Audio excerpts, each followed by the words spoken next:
Gracias, queridos amigos, por su presencia y vamos a inclinar el rostro para invitar al Señor a que nos ayude en el estudio de esta noche. Querido Padre Celestial, gracias te damos porque una vez más podemos reunirnos en tu templo para escuchar estas verdades maravillosas de tu santa palabra. Dirígenos en el estudio de esta noche, en el nombre de Jesús. Amén.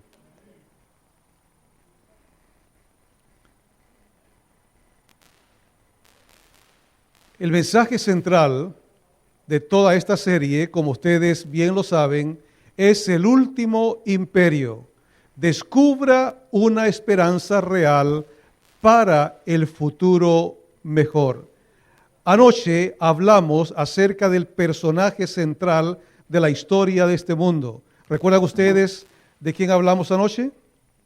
De Jesús, Jesús de Nazaret. Y estudiamos cómo la Santa Biblia, el libro de los libros, presenta la historia de Jesús y cómo el Antiguo Testamento anticipaba lo que sucedería con este personaje. Su biografía fue escrita antes de él nacer, 500, 700 años, incluso 1000 años antes. David, recuerdan ustedes anoche, hablaba acerca de cómo moriría y de cómo también resucitaría. Y cuando Jesús vino en el Nuevo Testamento, vemos cómo se confirma todo lo que de él los profetas habían dicho. Y recuerdan ustedes dónde fueron encontrados los originales más, o mejor dicho, los manuscritos más antiguos de la Biblia. ¿Alguien recuerda el nombre? ¿En la cueva de qué? De Qumran. ¿Dónde queda eso? En Israel. ¿Y quién lo encontró? Un pastor que estaba cuidando las cabritas, un joven beduino llamado Muhammad Ali. Él, ¿y cómo fue? ¿Recuerdan?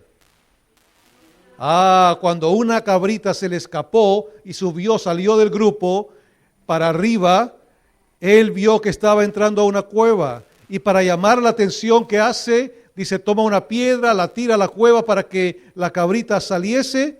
¿Y qué pasa? Él escucha que se rompe algo y ese algo, él dice, es una jarra, es un jarro de barro. Hay algo, puede haber un tesoro escondido. Así que le llama la atención y sube. ¿Y qué pasa? Se da cuenta que no era ni un tesoro, monedas de oro, monedas de plata, sino eran jarros conteniendo monedas y encuentra unos pergaminos, unos papiros, unos rollos. Y entonces él lo lleva a sus amigos. Ellos lo toman y van al pueblo donde un arqueólogo, que era un comerciante, se lo venden ¿en cuánto dinero? $100 le vende todo eso. Y este hombre, que era también una persona que conocía acerca de eso, a unos eruditos norteamericanos, lo vende ¿en cuánto? $500,000 pagaron por ese hallazgo. Y ahora todo eso se ha convertido en algo que no tiene valor, es incalculable su valor. Y es no más ni menos que los papiros, que los pergaminos de los escritos del Antiguo Testamento, que de acuerdo a las monedas que encontraron en esos jarros de barro, eran monedas que databan entre los años 30 y 100 después, antes de Cristo. 30 antes de Cristo y 100 después de Cristo. O sea que se convierten en los manuscritos más antiguos que pudiesen encontrarse. Los anteriores, los más antiguos que existían a esa época, databan de ¿cuánto? ¿Alguien recuerda? 600 años, ¿verdad?, después de Cristo. Esos eran los manuscritos más antiguos que habían hasta esa fecha. Pero los de Qumran, los de las cuevas de Qumran en Israel, se convierten en los manuscritos más antiguos todavía, y eso viene a dar evidencias de que las traducciones que se habían hecho de la Escritura no había variado mucho. Cuando cotejaron, compararon las traducciones que había a la época con los manuscritos encontrados ahí, vieron que eran muy fidedignos. ¿Qué significa eso? Que Dios a través de los siglos ha preservado su palabra y ha sido traducida o ha pasado de generaciones en generaciones con la precisión, con la fidelidad con la cual Dios ha dejado su mensaje para la humanidad. Questions will be answered, mind stimulated, vision for the future made clearer. Yet more than ever, we will discover real hope for the future. Stand by as we journey together into the past and see how ancient empires and even the modern empires of today reveal through history and ancient prophecies exciting events that are about to usher into existence the last empire. Discover real hope for the future. La esperanza que descubriremos en esta noche tiene como título Imperios en colisión. ¿Qué significa eso? ¿Será que a través de las edades ha habido una pelea, una colisión entre imperios? Recordamos nosotros estas películas muy famosas a través de la historia. El Hombre de Hierro, El Señor de los Anillos, Titanic, Braveheart, La Estrella de las Galaxias, Gladiador y otras películas. Tienen algo en común. Estas películas famosas parten de una historia en la cual las cosas van bien. De pronto hay problemas y esos problemas hacen que las cosas vayan de mal en peor. Y tiene que intervenir alguien, tiene que intervenir el tipo, como decimos nosotros comúnmente, porque hay villanos, hay personas que están tratando de ocasionar problemas. Así que tiene que aparecer el héroe. Y el héroe es el que arregla todas las cosas y pone todo en orden. Pareciera que estas historias, todas estas películas, han basado su trama en un libro en común. ¿Y cuál es ese libro? La Biblia. ¿Por qué? Porque la Biblia habla justamente de una colisión, de un enfrentamiento entre dos poderes. ¿Cuáles son esos dos poderes? El bien y el mal. Y eso es lo que ha mantenido al mundo en una situación siempre bien complicada. La Biblia nos enseña que hay dos poderes.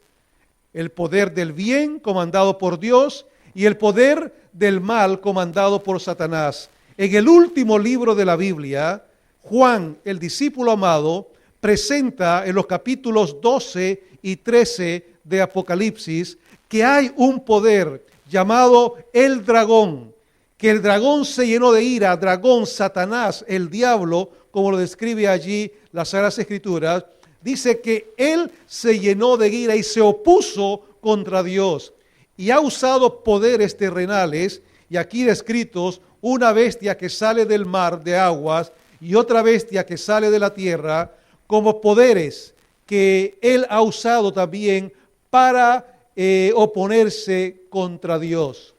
Otro día, dentro del estudio que tendremos, vamos a ver acerca de qué se trata, pero ahora nos conviene entender que el Apocalipsis, la Biblia, describe esta coalición entre estos dos poderes, entre el bien y el mal. Y describe Apocalipsis 12:9 este evento de la siguiente manera. Y fue lanzado fuera el gran dragón, la serpiente antigua, que se llama Diablo y Satanás, el cual engaña al mundo entero. Y dice que fue arrojado a la tierra y sus ángeles fueron arrojados con él. ¿Qué es lo que pasó? Comenzó a haber una batalla cósmica. ¿Dónde? En el cielo. Y la Biblia nos va a hablar esta noche de cómo se originó esa batalla cósmica en el cielo. Y partimos de una base, que el diablo, Satanás, existe. Hay muchas personas que piensan que el diablo o Satanás es una fabricación humana.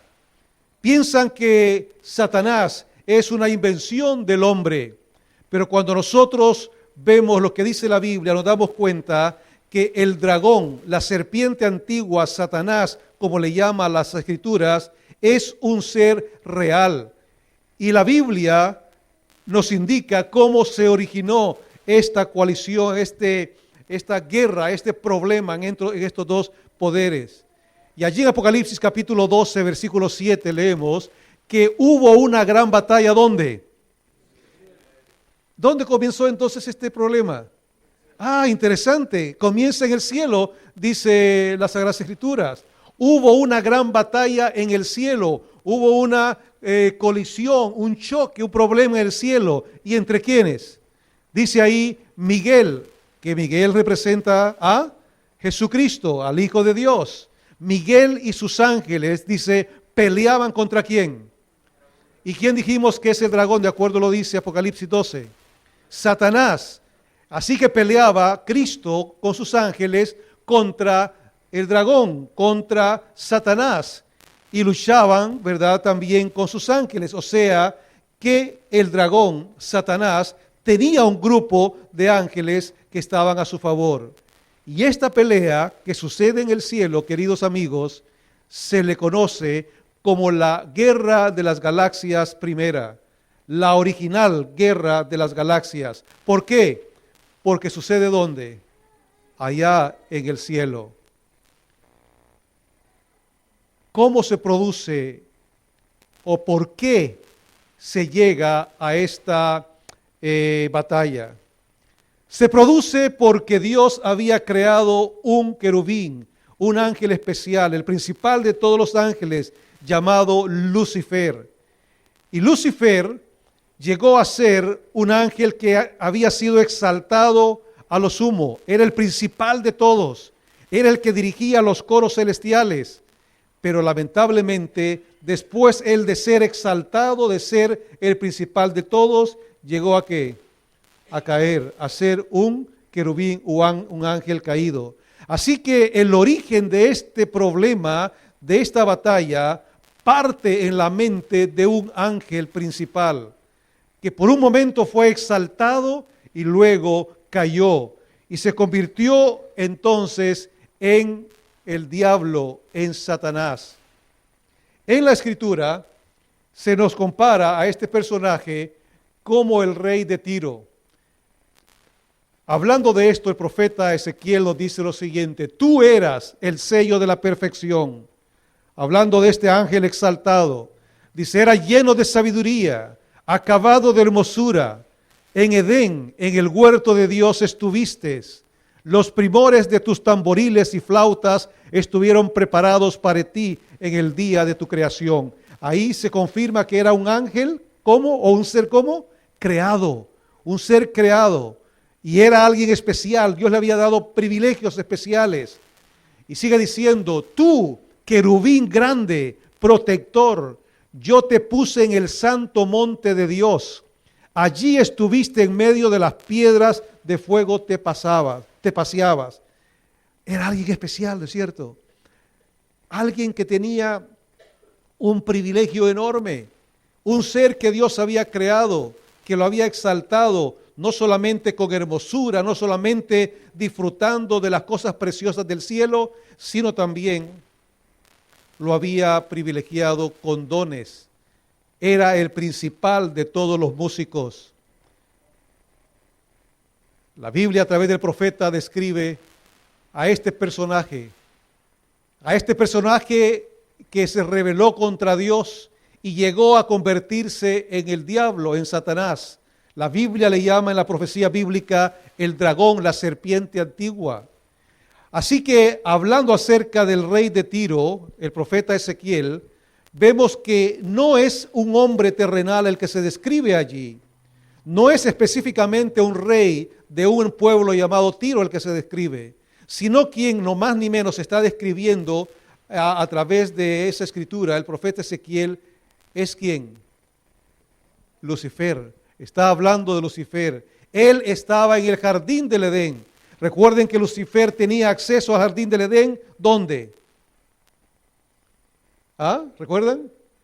En el árbol de la ciencia de bien y del mal.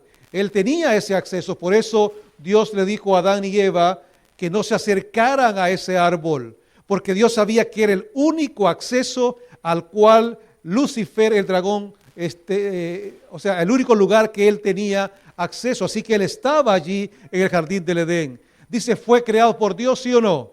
Sí, fue creado por Dios. Era un querubín. ¿Qué es un querubín? Es un ángel cubridor que estaba junto de la presencia de Dios. Eran como los cuidadores en el trono de Dios. Este ser era el revestimiento o ángel guardián de Dios. Ahí vemos entonces cómo este personaje especial que Dios creó comenzó a sentir algo que comenzó a cambiar su vida. No se refiere a un rey terrenal, sino se refiere al ángel caído. Sigue diciendo el profeta Ezequiel acerca de este personaje.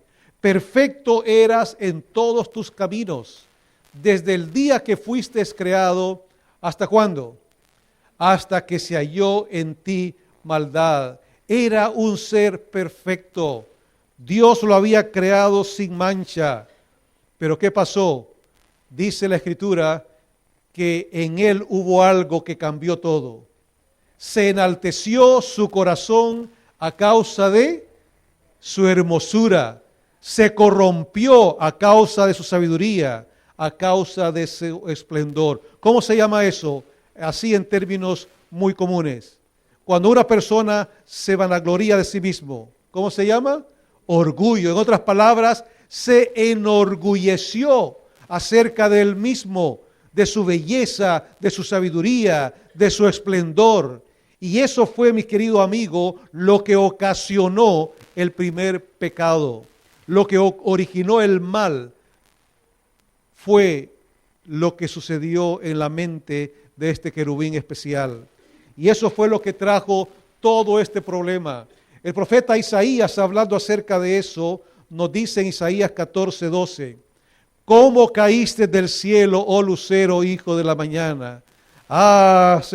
Como exclamando, ¿cómo fue tú que eras alguien especial, que eras poderoso, que eras inteligente, que eras precioso? ¿Cómo fue que permitiste que ese sentimiento de orgullo penetrara en tu cabeza? ¿Cómo caíste del cielo, oh lucero, hijo de la mañana? Fuiste cortado por tierra. ¿Cómo fue que permitiste eso? Tú que eras llamado también la estrella de la mañana, la estrella del día, el Day Star. Tú que eras considerado alguien especial. Tú que decías en tu corazón, subiré al cielo en lo alto junto a las estrellas del Dios. Levantaré mi trono y en el monte del testimonio me sentaré a los lados del norte, sobre las alturas de las nubes subiré y seré ¿cómo? Semejante al Altísimo. Mis queridos, eso comenzó a corromper la mente de Lucifer, un ángel especial. Él quiso ser como ¿quién? Como Dios. Él no se conformó con lo que Dios le había dado para ser. Quiso ser como Dios y allí partió el gran problema. Y ahí entonces comienza a generarse la oposición a Dios. Hasta ese momento todo era paz, todo era armonía. Pero a partir de ese momento, en la mente de este ángel comienza a surgir un nuevo imperio. ¿El imperio de qué? El imperio del mal. El imperio del orgullo, de la vanagloria, de la satisfacción personal. Y a través de ese origen en la mente de este hombre, de este ser creado, de este ángel, se llama o se inicia lo que se conoce como pecado. Porque pecado es oponerse a Dios. Pecado es rebelarse contra Dios, hacer las cosas a mi manera, ya no ir en la dirección que Dios quiere que yo vaya, sino tomar las cosas a mi estilo, a mi manera.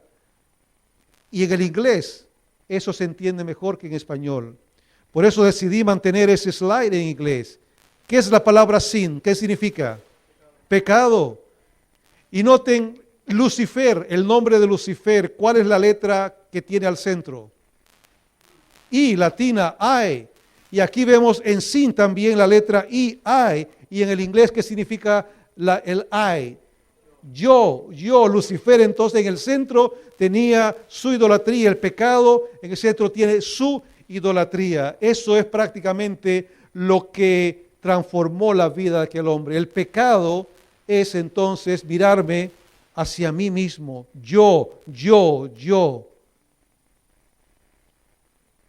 Vosotros sois de vuestro padre el diablo, dice la Escritura, cuando nosotros pecamos, porque Satanás llegó a convertirse, dicho de otra manera, Lucifer llegó a convertirse en Satanás y padre del pecado, padre de los pecadores.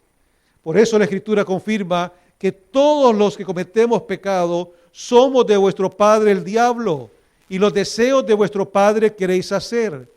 Él ha sido homicida desde el principio y no ha permanecido en la verdad, porque no hay verdad en él. Cuando habla mentira, de suyo habla, porque es mentiroso. ¿Y qué más? ¿Quién es él? Satanás. Lucifer, aquel ángel hermoso que se rebeló contra Dios, llegó a ser el padre del pecado, el padre del engaño, el padre de la mentira. Y nosotros como seres humanos que también tenemos la tendencia al pecado, lleguemos entonces a ser, como dice Juan, hijos del padre Satanás, el diablo. Se produce entonces una guerra en el cielo. La verdad es que no sabemos cómo llegó a ser o cuál es la figura exacta del diablo, de Satanás. Muchos lo pintan de rojo, con 2 cuernos, con una cola y un tridente en la mano. Lo único que sabemos es que por causa de su pecado llegó a ser transformado. Después de ser un ángel hermoso, llegó a ser transformado por causa del mal, por causa del pecado. Pero lo triste es que en esa guerra cósmica, él tuvo una transformación. Después de ser un ángel perfecto, hermoso, llegó a ser un personaje que revela maldad, engaño, que revela sufrimiento, dolor. Y no solamente él experimentó eso, sino dice la Escritura que una tercera parte de ángeles fueron convencidos por él y también fueron transformados. Después de ser ángeles de luz, después de ser ángeles hermosos, llegaron a ser ángeles transformados, ángeles caídos. Y la Biblia dice, hablando acerca de ellos, hablando de Satanás y sus ángeles que le siguieron, que apareció una señal en el cielo. He aquí, dice, un gran dragón escarlata. ¿Qué color es escarlata? Rojo. Por eso aparece allí la faz roja de Satanás, porque la Biblia describe que era el color que representaba a Satanás, el color escarlata. Tenía, dice, 7 cabezas, 10 cuernos, y en su cabeza 7 diademas. Y su cola arrastraba, ¿qué cosa? La tercera parte de las estrellas del cielo. Aquí está Juan profetizando. Hay símbolos que debemos entender. El dragón representa a Satanás, esa bestia de 10 cuernos, 7 cabezas con 7 diademas. Y esa cola que arrastraba la tercera parte de estrellas. Estrella significa acá en la profecía bíblica ángeles. Así que Satanás, el dragón, arrastró consigo mismo una tercera parte de ángeles del cielo. Y dice en Apocalipsis 12:9 que fue lanzado fuera del cielo. El dragón, la serpiente antigua, Satanás, el diablo, el cual engaña al mundo entero, fue arrojado a la tierra. ¿Y quiénes con él? Sus ángeles que le siguieron. O sea, esa tercera parte de ángeles que arrastró, como dice el Apocalipsis, con su cola. Todos ellos fueron arrojados del cielo. No hubo más lugar en el cielo para ellos. Ahí entonces se produce esa colisión entre los dos imperios. El imperio de Dios, el imperio del bien, contra el imperio del mal, el imperio de Satanás. La gran pregunta que mucha gente se ha hecho a través de las edades, a través de los siglos es: ¿Por qué Dios no destruyó a Satanás inmediatamente? Si Él se le reveló, ¿por qué no lo destruyó? ¿Ah? Muy buena respuesta. Hubiera dado motivo para que entonces los demás ángeles dijeran, él tenía razón, por eso Dios lo destruyó. Y entonces los demás ángeles, ¿qué iba a pasar con ellos? Por temor, iban entonces a obedecer a Dios, a seguir su Dios. Imaginémonos acá, en un gobierno, acá está la ex primer ministra de Australia con algunos de sus líderes o gobernantes, ministros es la palabra correcta. Imaginémonos que la primer ministro, ella descubre que hay un complot, que hay ministros de su gobierno que están haciendo cosas equivocadas. Tiene dos opciones. Como puede ser ella, puede ser cualquier gobernante de un país. Si descubre que alguno de sus colaboradores está haciendo algo, algún complot contra esa persona, tiene dos opciones. Una, eliminar a esa persona, sacarla de su gabinete, sacarla del gobierno, o tiene la opción de plegarse a ese complot y entonces, ¿verdad?, corromperse también con los que están corrompidos. Sin embargo, Dios actúa en una forma diferente. Dios, Él confrontó directamente a Satanás. Y recuerden ustedes que para Él proteger su gobierno, su imperio, Él entonces expulsó a Satanás del cielo. Él no compartió ninguno de esos pensamientos, sino que Él actuó inmediatamente. Y el Señor quiere hacer lo mismo hoy en día. El Señor muchas veces, por su misericordia, permite que en su pueblo permanezca lo bueno con lo malo junto. Porque cuando nosotros como seres humanos queremos hacer justicia, ¿qué pasa? Nos podemos equivocar. Dios es justo, por eso Él expulsó a Satanás del cielo, a sus ángeles. Sabía que era lo correcto, sabía que era lo mejor para preservar a sus demás seres creados y el plan que Él iba a realizar en la tierra. Pero nosotros muchas veces nos podemos equivocar cuando comenzamos a hacer separaciones. Este es justo, este no, este es malo, este es bueno.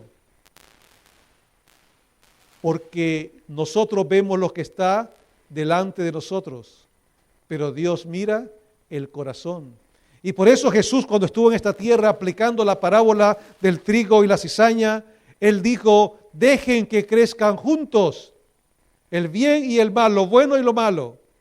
Y yo, cuando llegue mi turno, yo vendré y haré la cosecha.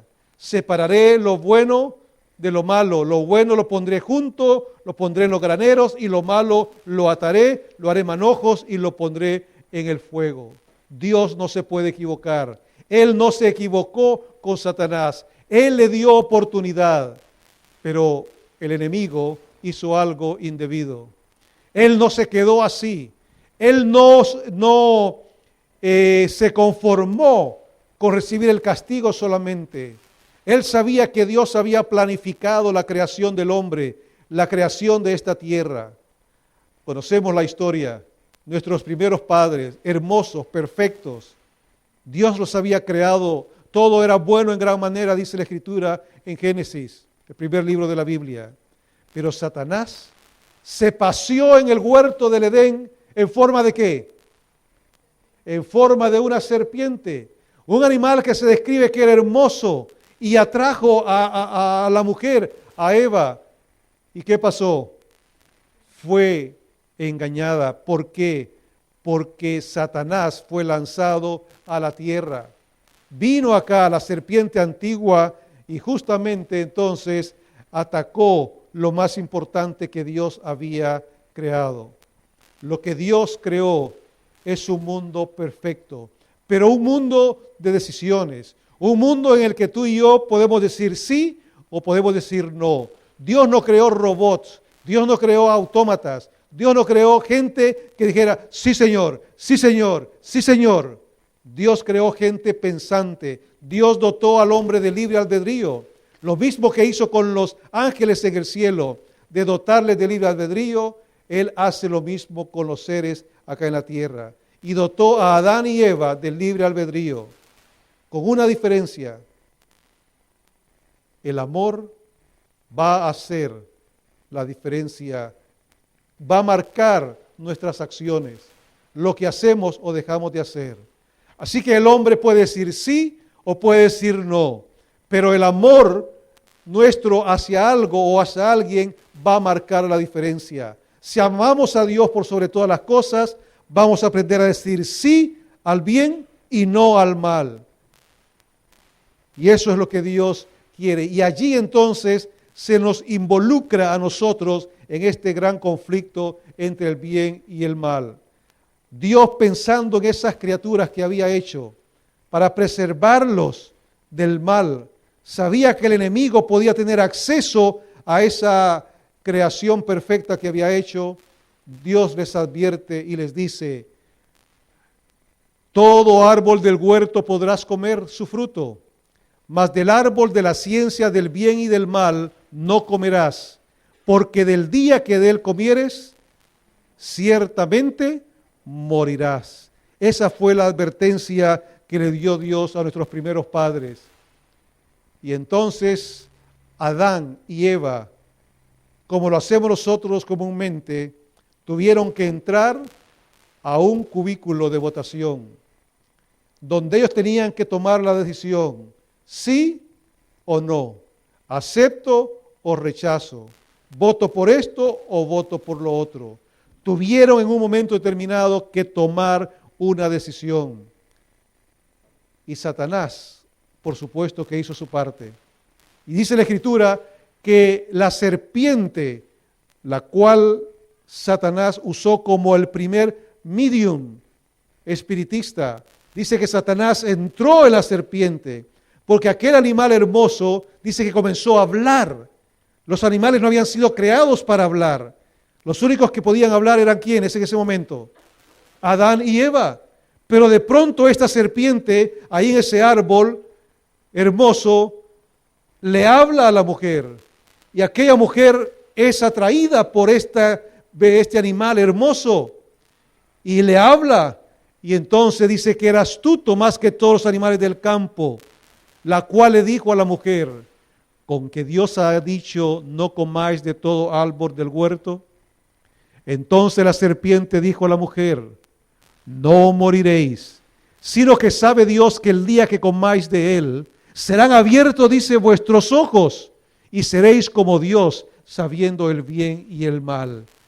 Ah, la serpiente era astuta, pero más astuto era el que estaba ¿dónde? Dentro de la serpiente, el que la estaba usando. El primer medium espiritista en ese momento era la serpiente. Satanás estaba usando y comenzó a engañar a la mujer. Comenzó a tergiversar el error con la verdad. ¿Conocía el bien ya la mujer, sí o no? Sí conocía el bien, pero ¿conocía el mal? No, no lo conocía.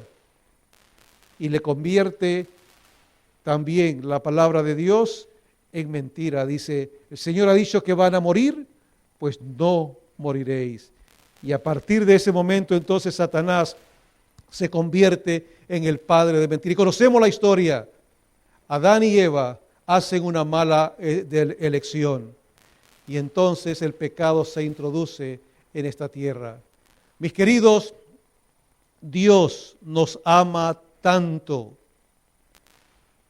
Y Dios quiere que su amor sea lo más importante para nosotros. Pero el enemigo de Dios dice: no, Dios no te ama. Tú tienes que amarte por ti mismo. No, las cosas, los mandamientos de Dios no son importantes, no tienen vigencia. Lo más importante es tu decisión, lo que tú hagas. Y ahí viene el engaño. Y es así entonces como la serpiente engañó a nuestros primeros padres y ellos comieron del fruto prohibido, desobedecieron a Dios. Y la Biblia lo relata de esta manera. Y vio la mujer que el árbol era bueno para comer, y que era agradable a los ojos, y el árbol codiciable para alcanzar la sabiduría, y tomó de su fruto y comió. Y dio también a su marido, el cual comió así como ella. Ah, mis queridos, ellos ejercieron su libertad de escoger. Tristemente, escogieron mal. Por causa de la desobediencia, ellos tenían que morir. Dios había dicho, el que desobedece, muere. La pregunta es, ¿por qué Dios no destruyó a Adán y Eva en ese momento? Y hubiera vuelto a crear a otras personas perfectas. ¿Por qué no lo destruyó?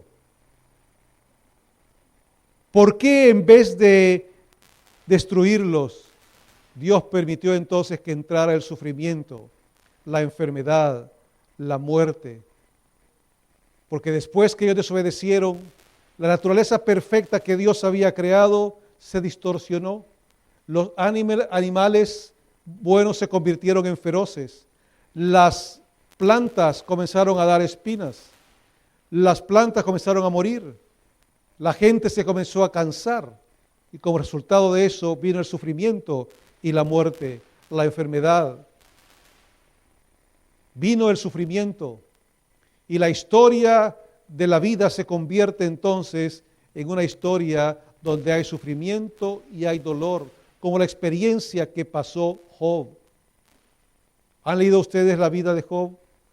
Cómo él, después de ser una persona próspera, saludable, llena de felicidad, de dinero, de hijos, de mucha tierra, él comenzó a sufrir, porque como consecuencia de la acción de nuestros primeros padres, vino el sufrimiento.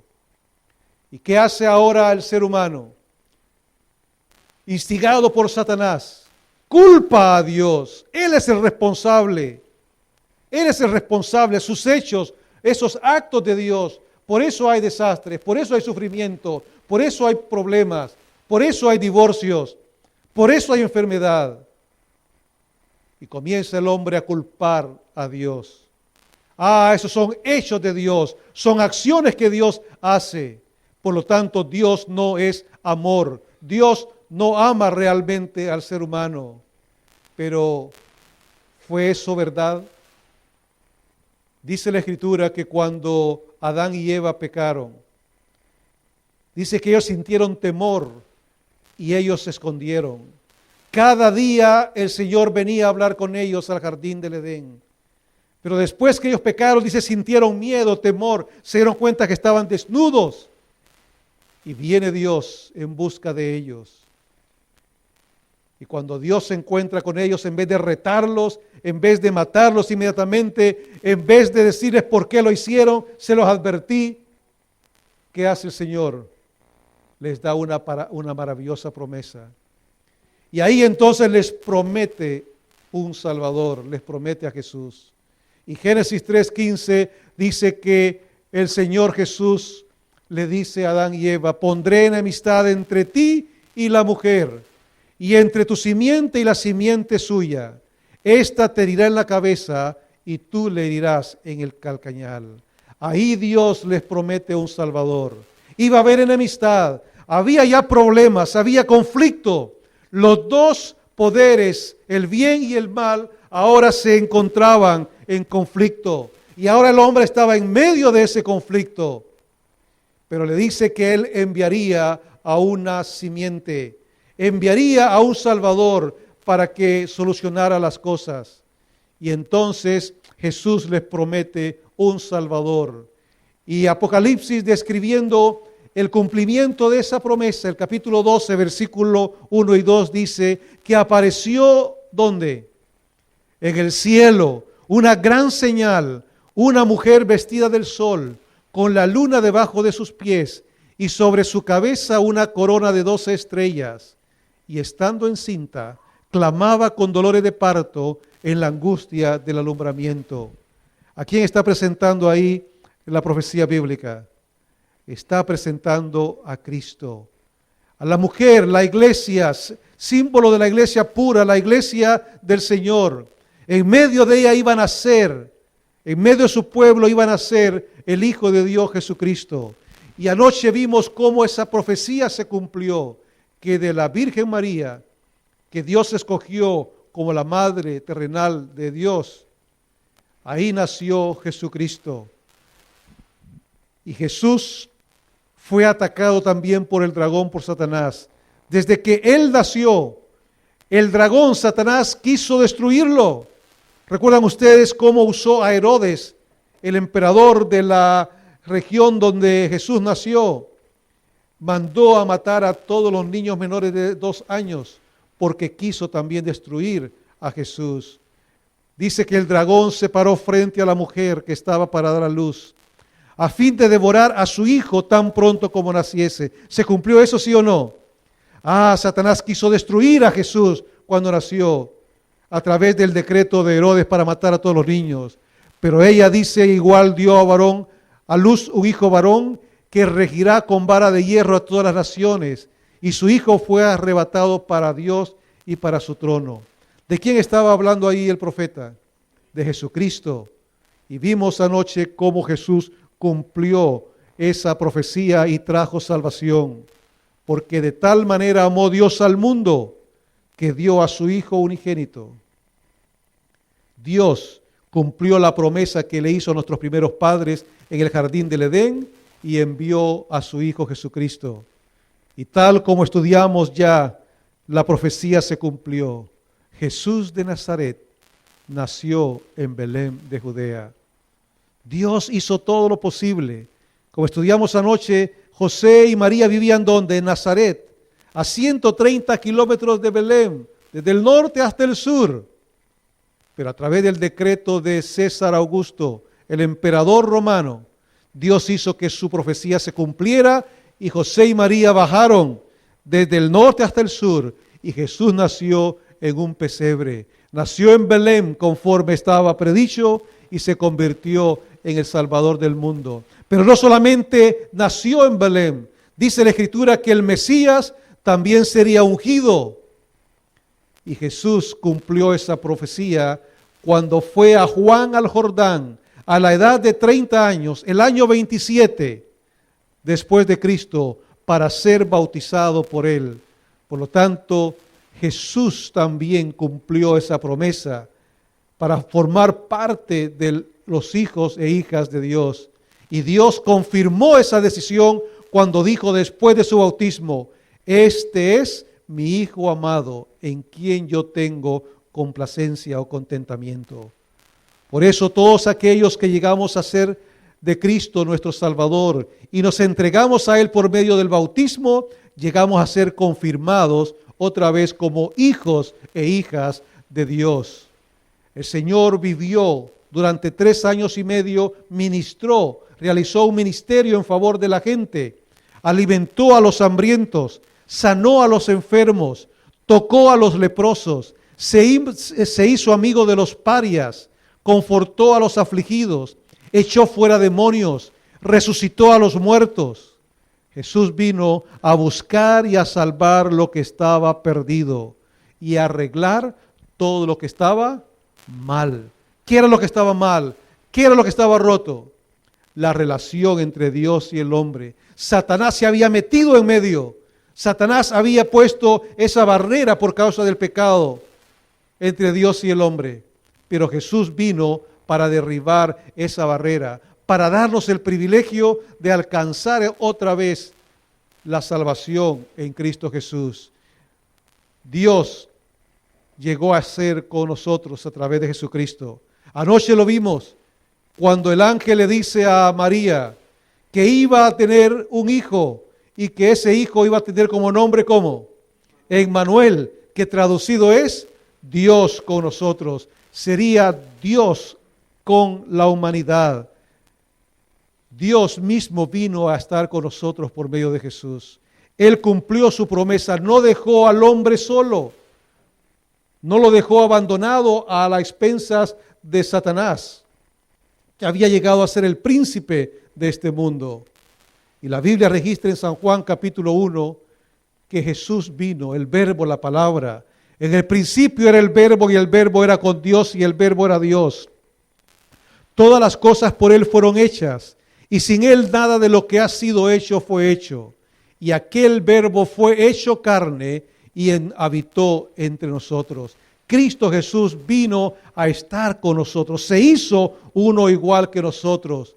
Habitó en medio nuestro, la palabra, el verbo llegó a ser carne. Cristo Jesús obra en nuestro favor. Dios cumplió su palabra. Él se hizo uno como nosotros para convertirse en nuestro Salvador. La palabra de Dios, hablando acerca de este Jesús, el profeta Isaías nos dice que Él también sufriría para convertirse realmente en nuestro Salvador. Tal como vimos anoche, Él tuvo que sufrir.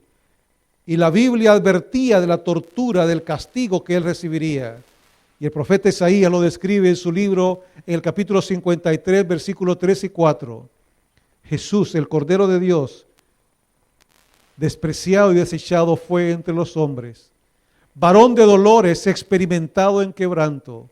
Ciertamente llevó Él nuestras enfermedades y sufrió nuestros dolores, y nosotros le tuvimos por azotado, por herido de Dios y abatido. Ah, mis queridos, esto es lo más importante del Evangelio.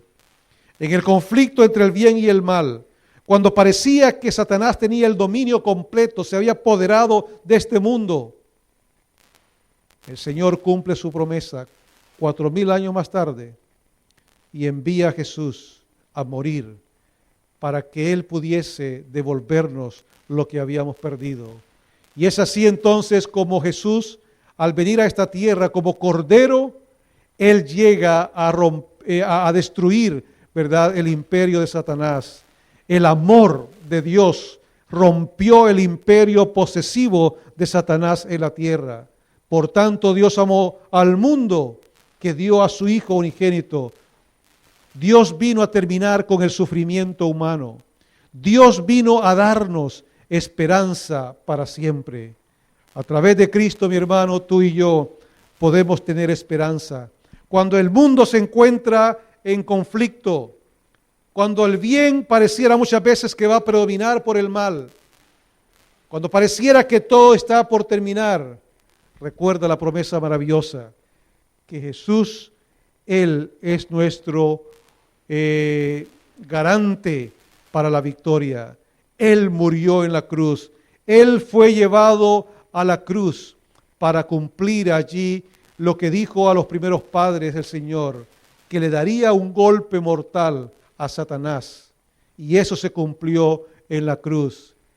Y habla la palabra de Dios que así por cuanto los hijos participando de carne y sangre, él también participó de lo mismo, para destruir por medio de la muerte al que tenía el imperio de la muerte. Esto es a saber quién, el diablo. Él tenía el imperio, el poder, pero Cristo se hizo carne, se encarnó, se hizo uno igual que nosotros para venir a sufrir. Y sigue diciendo el apóstol en Hebreos 2, 14 y 15, y librarnos a todos los que por el temor de la muerte estábamos durante toda la vida sujetos a servidumbre. ¿Quién nos tenía sujetos? ¿Quién parecía que tenía el control de este mundo?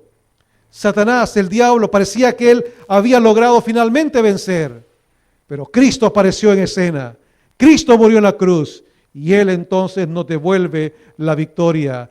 Él entonces ocasionó el golpe de gracia a Satanás y a todos sus ángeles caídos. En la cruz Él le dio el golpe mortal a Satanás.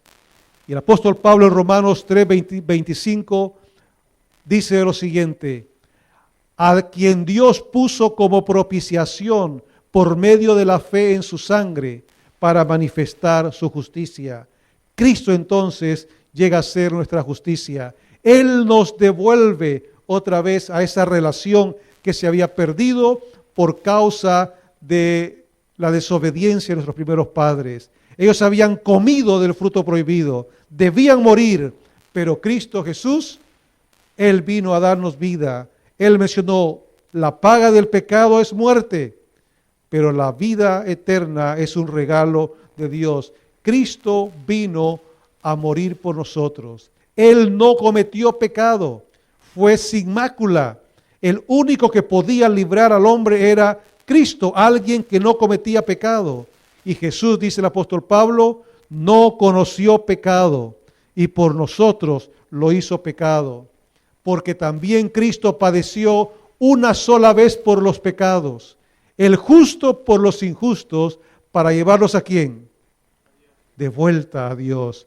Cristo padeció por nosotros para llevarnos de vuelta a Dios. Cristo entonces, mi hermano, en la cruz del Calvario, cumple esa promesa maravillosa que Dios hizo para rescatar a la humanidad. Y entonces se cumple lo que el apóstol Pablo describe en Romanos 5:8. Mas Dios muestra su amor ¿para quién? Para con nosotros, porque siendo aún pecadores, Cristo murió por nosotros. ¿No es acaso un Dios maravilloso? ¿No acaso pertenecemos nosotros al imperio de alguien que realmente se preocupa por ti y por mí? Aquel que envió a su Hijo unigénito para que todo aquel que en Él crea no se pierda, mas tenga vida eterna. El Señor, a través de su sacrificio, aseguró la salvación de la humanidad. Mi hermano, cuando todo parecía perdido, Cristo Jesús llegó a ser nuestra esperanza. Cristo en nosotros, dice Pablo, la esperanza de gloria. Por lo tanto, hoy tú y yo tenemos esperanza de salvación. Recordamos seguramente los que conocen la historia de los Estados Unidos de Norteamérica, que allá al principio de los 1860 hubo una guerra civil en Estados Unidos y se peleó por la libertad de los esclavos. Y hubo una batalla muy especial, la batalla de Gettysburg. Y esa fue la batalla que marcó el final de la guerra. Alguien tenía que ganar. Hubieron muchos días de sangre. Especialmente esa batalla fue muy sangrienta. 3 días completos de batalla, entre el 1 y el 3 de julio del año de 1863. Se peleó esa batalla de Gettysburg y 55,000 personas murieron en aquella batalla durante 3 días. Pero al final del día 3 de julio se había ganado la batalla. En el lugar cercano vivía un granjero. Y este granjero tomó una lámpara, la llenó de aceite y dice que decidió salir donde estaban los heridos y los cadáveres de los soldados. Y comenzó a recorrer. Y allí, con aquella luz que iluminaba, miraba los cuerpos caídos. Y él, con una voz firme, llena de mucho amor, decía: John Hartman, tu padre te llama. John Hartman, tu padre te llama. ¿Dónde estás tú, John? ¿Dónde estás? Y aquel padre seguía recorriendo los cadáveres y los cuerpos de soldados heridos. Y llamaba: John, ¿dónde estás? Tu padre te llama. Tu padre te llama. Y luego John escucha una voz ahí a lo lejos que dice: por aquí, padre, por aquí, papá. John no había fallecido. Aquel padre salió de su hogar con la esperanza de que su hijo estaba con vida. Sabía que su hijo estaba peleando en aquella batalla sangrienta, pero salió a buscarlo confiado que podía todavía tener vida. Un padre lleno de amor va en busca de su hijo, no importa las circunstancias. Y aquel soldado, aquel joven soldado herido, recibió la ayuda de su padre. Aquel padre lo tomó, lo llevó de regreso a su hogar, lo curó y pudo disfrutar la compañía de su hijo que tanto él amaba. Mis queridos amigos, si eso lo pudo hacer un padre en medio de la guerra, tú y yo debemos recordar esta noche que Jesús se pasea por este mundo buscando a sus hijos fieles y les dice: he aquí, yo vengo pronto. Yo te amo. Yo di mi vida por ti. Y Jesús sigue buscándonos. No importa si estamos heridos, no importa si estamos cansados de los abates de la vida, no importa si el enemigo nos ha llevado a lo más profundo de los pecados, no importa si estamos envueltos en problemas patrimoniales, en drogas, en vicios, en pleitos, en problemas financieros, no importa cuál sea nuestra situación, todavía estamos con vida, todavía no nos hemos rendido, todavía estamos aquí. Y es por eso que esta noche debemos escuchar la voz de Jesús que nos llama y nos dice: Walter, te amo. ¿Dónde estás? Daniel, Ernesto, Eduardo, Juan, Consuelo, Eloísa. Y Dios sigue llamándonos: ¿dónde estás? Y si nosotros decimos: aquí estoy, aquí estamos, el Señor Jesús vendrá, nos tomará, nos levantará, nos dará fuerzas, limpiará nuestras heridas, perdonará nuestros pecados y nos preparará para el encuentro con Él. El Señor Jesús está haciendo un llamado en esta noche. Y ámate a ti también. Me llama a mí para que escuchemos su voz. Que no endurezcamos nuestro corazón y que en esta coalición, esta pelea de estos dos reinos, nos mantengamos del lado ganador. Porque Cristo Jesús ya aseguró la victoria. Él derrotó a Satanás y Él quiere darnos vida eterna. ¿Cuántos en esta noche quisieran unirse conmigo y ponerse de pie para decirle: Señor, gracias porque tú me has encontrado una vez más? Yo quiero ser parte de tu reino. Yo quiero formar parte de ese imperio que no tendrá fin, donde Dios será el mejor gobernante y donde Cristo Jesús será el príncipe que reinará con nosotros por siempre. Qué hermoso es responder al llamado de Jesús. Yo quiero orar esta noche. Querido Padre Celestial, qué hermoso es saber que hoy en día tenemos la oportunidad de escuchar tu voz. Estamos insertos en un conflicto cósmico entre el bien y el mal. Todavía se sigue desarrollando esa batalla que se inició en el cielo. Pero Señor, esta noche queremos abanderarnos con el equipo ganador. Queremos formar parte de ese imperio último que no tendrá fin, donde Dios será el Rey y podremos reinar con Él por la eternidad. Gracias porque esta noche podemos escuchar tu voz. Gracias porque hoy puedes limpiar nuestras heridas, sanar nuestras dolencias, limpiar nuestros pecados y darnos el privilegio de la salvación. Gracias por aceptarnos tal como somos. Gracias, Papito lindo, por ser nuestro Salvador. A ti sea la honra, la gloria por los siglos de los siglos. Amén y amén.